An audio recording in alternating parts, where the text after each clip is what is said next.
할렐루야. 일부 예배 오신 여러분들을 환영하고 사랑하고 축복합니다. 오늘은 이제 체육대회 때문에 아무래도 일부 예배 많이 오지 않으셨네요. 체육대회는 많이 오실 거라고 생각됩니다. 여러분 혹시 글로리라고 하는 드라마를 보신 적 있으신가요? 워낙 유명한 드라마라서 아마 많이 보셨을 거라고 생각이 듭니다.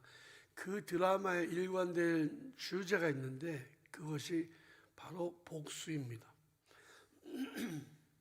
리벤지, 아주 시원한 복수.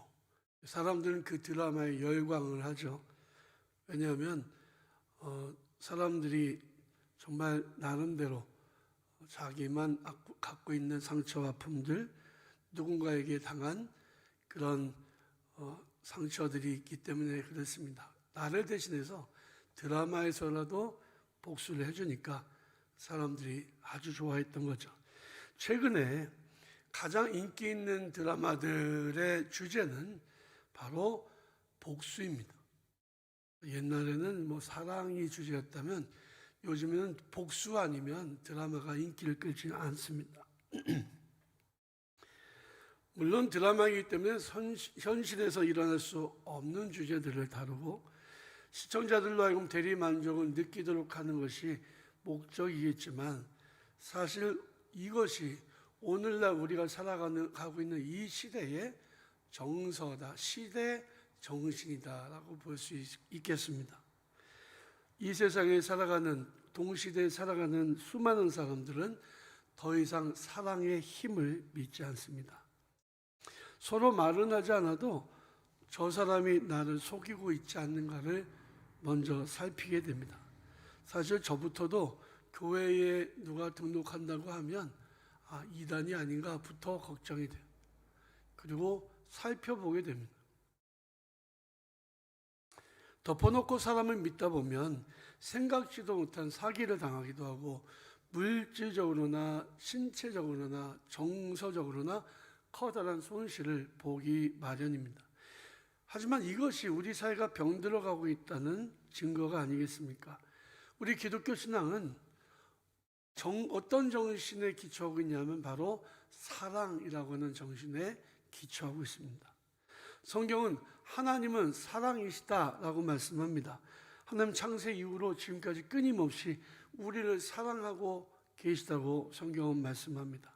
잘 아는 말씀이지만 요한복음 3장 16절 말씀, 하나님이 세상을 이처럼 사랑하사 독생자를 주셨으니 이는 누구든지 멸망치 않고 영생을 얻게 하려 하심이라 라고 하는 말씀에서도 하나님이 세상을 이처럼 사랑하셨다고 말씀하고 있는 것입니다.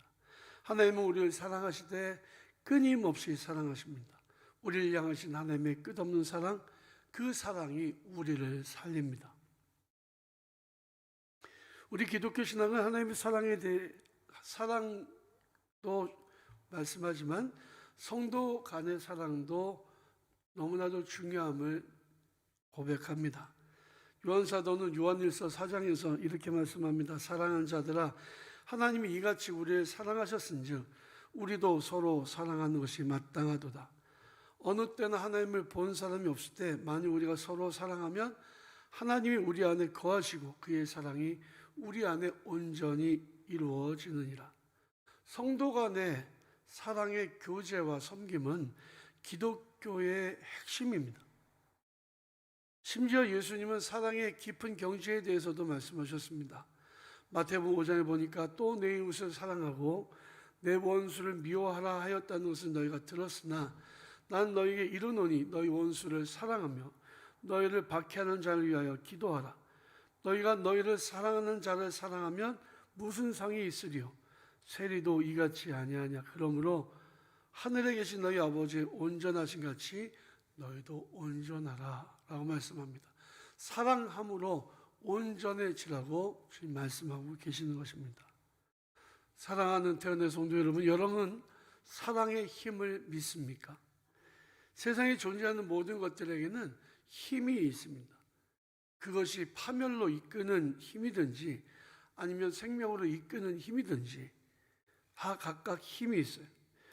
예를 들어서 증오는 파멸로 이끄는 힘이라면 사랑은 생명으로 이끄는 힘입니다. 사랑에는 어떤 힘이 있을까요? 7절 말씀을 보니까 모든 것을 참으며 모든 것을 믿으며 모든 것을 바라며 모든 것을 견디느니라. 무엇이요? 사랑이 그렇다는 거죠.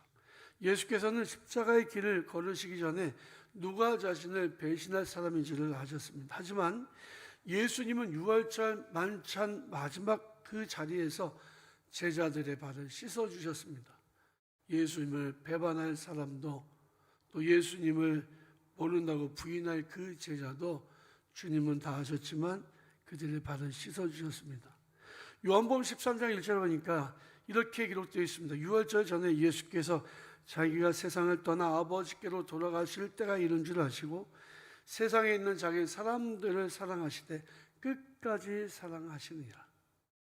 예수님의 사랑은 불완전한 사랑이 아니라 완전한 사랑이셨습니다.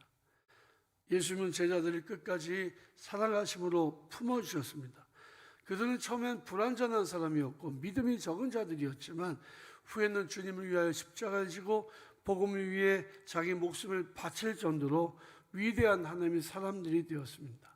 사랑은 모든 것을 참고 모든 것을 믿고 모든 것을 바라며 모든 것을 견디는 힘이 있습니다. 만약에 내가 이것이 없다면 내게 지금 무엇이 부족한지를 알아야 됩니다. 바로 사랑이죠. 5월은 가정의 달입니다. 특별히 어린이들과 청소년들을 위해서 축복하며 기도하는 달이기도 합니다.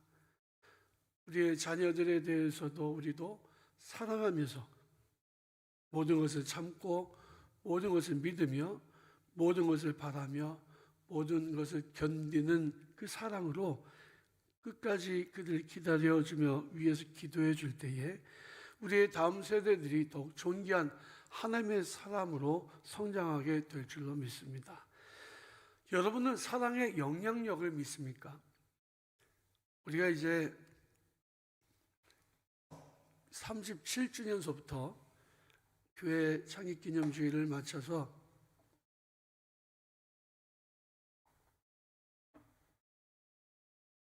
삼칠헌금, 38헌금 이렇게 예물을 드리고 모아서 지역에 있는 39명, 우리 교회 청년들 포함해서 37명, 38명의 청년들에게 청년 지원금을 전달했습니다. 단순히 돈을 전달하는 것이 아니라 사랑을 전달한 일이었죠. 올해도 3구 헌금을 통해 39명의 젊은이들에게 주님의 사랑을 나누어 주려고 합니다.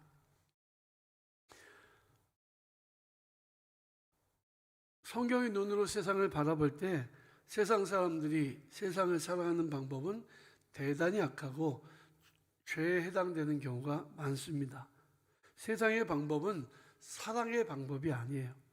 자기의 욕심대로 살아가는 것이고 자기 만족을 극대화시키면서 살아가는 방법들을 선택합니다. 사람들은 잘 참지 못하고 과격하기도 하고 질투하며 자기를 자랑하고 교만하며 무례하고 자기의 유익만 생각하고 화를 참지 못하고 악한 것들을 생각하고 불의를 기뻐하면서 살아갑니다. 하지만 사랑은 정반대야. 사랑은 오래 참고 사랑은 온유하며 시기하지 않으며 사랑은 자랑하지 아니하며 교만하지 아니하며 무례히 행하지 아니하며 자기의 유익을 구하지 아니하고 성내지 아니하며 악한 것을 생각하지 아니하며 불의를 기뻐하지 아니하며 진리와 함께 기뻐한다고 말씀하고 있습니다. 세상 사람들은 세상의 방법대로 살아가는 것이 지혜로워 보이고 합리적인 것으로 보기도 할 것입니다. 하지만 세상 사람들은 성경의 가르침대로 사랑의 가치를 모른다고 하여도 우리는 그렇게 살아가는 것이 하나님의 방법인 것을 믿습니다. 우리가 사랑할 때 세상이 변화하기 시작할 것입니다. 세상에 사랑을 전하는 일을 통해 세상이 아름답게 변화하는 모습들을 우리가 보게 될 것입니다.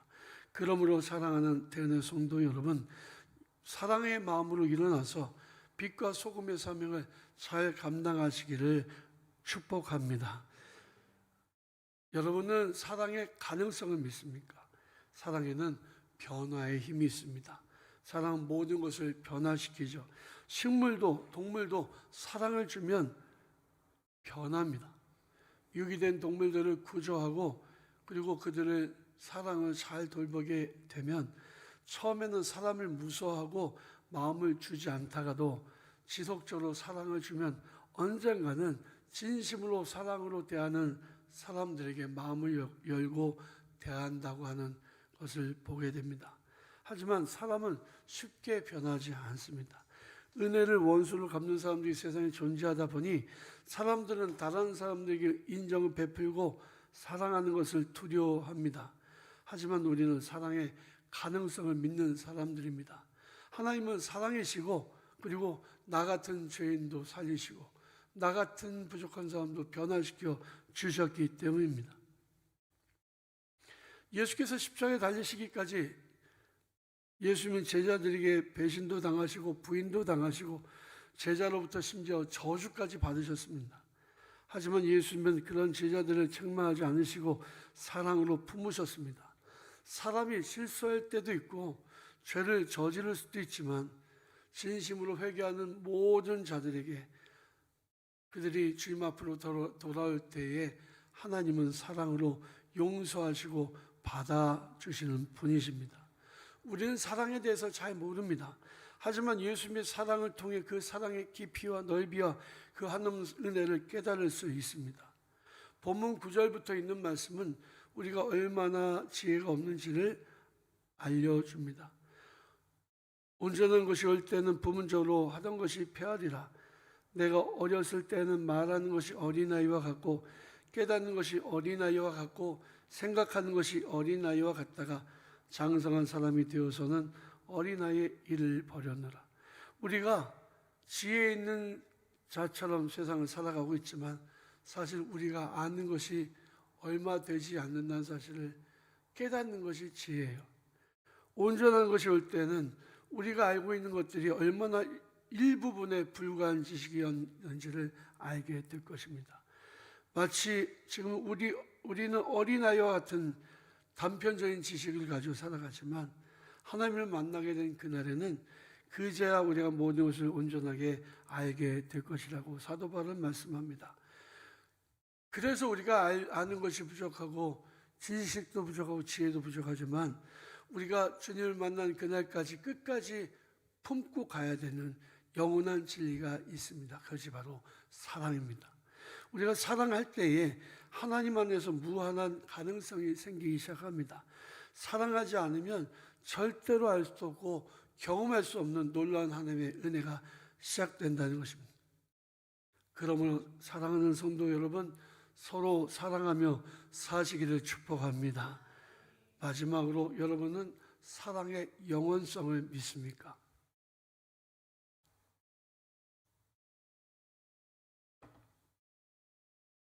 세상의 모든 것이 다 사라져 버려도 사랑은 영원합니다. 본문 8절 말씀 보니까 사랑은 언제까지나 떨어지지 아니하되 예언도 패하고 방언도 그치고 지식도 패하리라. 우리가 지금은 거울로 보는 것 같이 희미하나 그때는 얼굴과 얼굴을 대하여 볼 것이요 지금은 내가 부분적으로 아나 그때에는 주께서 나를 아신 것 같이 내가 온전히 알리라. 그런즉 믿음, 소망, 사랑 이 세 가지는 항상 있을 것인데 그 중에 제일은 사랑이라. 우리가 이 땅에서의 삶을 마치고 하나님 나라 가게 될 때에 유일하게 우리가 가지고 갈 수 있는 것이 있다면 그것이 바로 사랑입니다. 하나님은 우리에게 너가 무엇을 하고 왔느냐고 묻지 않으시고 내가 얼마나 사랑하고 왔느냐고 물으실 것입니다. 너가 나를 얼마나 더 사랑했는가? 너가 얼마나 성도들을 사랑했는가? 너가 얼마나 이웃을 사랑했는가를 물어보실 것입니다. 예수께서 부활하시고 난 이후에 갈릴리 호숫가에서 베드로를 다시 만나셨습니다. 그때도 이렇게 물으셨습니다. 요한의 아들 시몬아, 내가 이 사람들보다 나를 얼마나 더 사랑하느냐? 사랑은 말로만 하는 것이 아닙니다. 예수님은 친히 우리를 위해 십자가에서 죽으심으로 우리를 향한 하나님의 사랑을 확증하셨습니다. 그래서 로마서 5장 5절에서 8절 말씀에 보면 이런 말씀이 기록되어 있습니다. 소망이 우리를 부끄럽게 하지 아니함은 우리에게 주신 성령으로 말미암아 하나님의 사랑이 우리 마음에 부은 바 됨이니 우리가 아직 연약할 때의 기약대로 그리스도께서 경건하지 않는 자를 위하여 죽으셨도다. 의인을 위하여 죽는 자가 쉽지 않고 선인을 위하여 용감히 죽는 자가 혹 있거니와 우리가 아직 죄인 되었을 때에 그리스도께서 우리를 위하여 죽으심으로 하나님께서 우리에 대한 자기의 사랑을 확증하셨느니라. 사랑하는 대원의 성도 여러분, 주님이 우리를 사랑하신 것처럼 여러분도 사랑하며 사시기를 바랍니다. 사랑이 없으면 아무것도 아니에요. 그래서 1절 말씀에 보니까 사람의 방언과 천사의 말을 할지라도 사랑이 없으면 소리나는 구리와 울리는 꽹과리가 되고 예언하는 능력이 있어 모든 지식과 비밀을 알고 또 산을 옮길 만한 믿음이 있어도 사랑이 없으면 내가 아무것도 아니오. 내가 내게 있는 모든 것을 구제하고 내 몸을 불사르게 내어줄지라도 사랑이 없으면 내게 아무 유익이 없다고 말씀하고 있습니다. 사랑이 없으면 아무것도 아니에요. 사랑하는 성도 여러분, 그러므로 서로 사랑하며 사시고 주님을 더욱 뜨겁게 사랑하며 사시고 우리에게 맡겨진 이웃들을 정말 주님의 사랑으로 사랑하며 살아가는 우리 태연의 성도들 되시기를 주님의 이름으로 간절히 축원합니다.